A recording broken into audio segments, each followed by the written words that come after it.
కార్తీక మహాపురాణము 25వ అధ్యాయము. దూర్వాసుడు అంబరీషుని శపించుట. అంబరీష, పూర్వజన్మలో కించిత్ పాప విశేషం వలన నీకు ఈ అనర్థము వచ్చినది.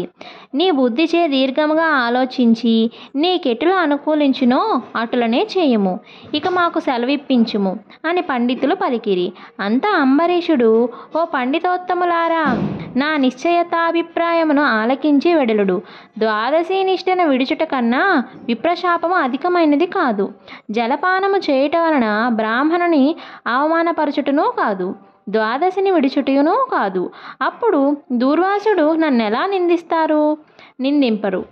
నా తొల్లి పుణ్యఫలము నశింపదు, కాన జలపానం అనరించి ఊరుకుందును అని వారి ఎదుటనే జలపానం అనరించును. అంబరీషుడు జలపానం అనరించిన మరుక్షణమే దూర్వాసుడు స్నానజాన జపాదులు పూర్తి చేసుకొని అక్కడికి వచ్చెను.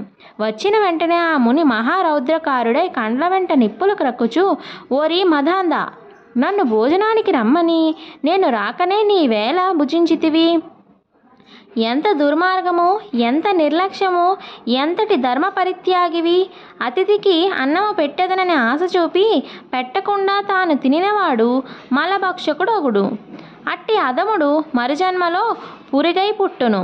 నీవు భోజనమునకు బదులు జలపానమును చేసితివి, అది భోజనముతో సమానమైనది.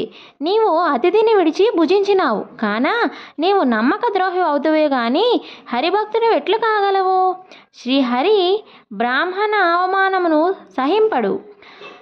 మమ్మే అవమానించుటయా అనినా శ్రీహరిని అవమానించుటయే. నీవంతటి హరినిందాపరుడు మరొకడు లేడు. నీవు మహాభక్తుడనని అతి గర్వము కలవాడివై ఉన్నావు. ఆ గర్వముతోనే నీవు నన్ను భోజనమునకు ఆహ్వానించి అవమానపరిచి నిర్లక్ష్యముగా జలపానం అనరించితివి.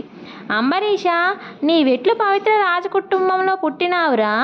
నీ వంశము కలంకము కాలేదా అని కోపంతో నోటికి వచ్చినట్లు తిట్టెను. అంబరీషుడు మునికోపనముకు గడగడ వణుకుచు ముకులిత హస్తములతో, మహానుభావ, నేను ధర్మహీనుడును. నా యజ్ఞజ్ఞానముచే నేను ఈ కార్యము చేసి తిని, నన్ను రక్షింపుడు.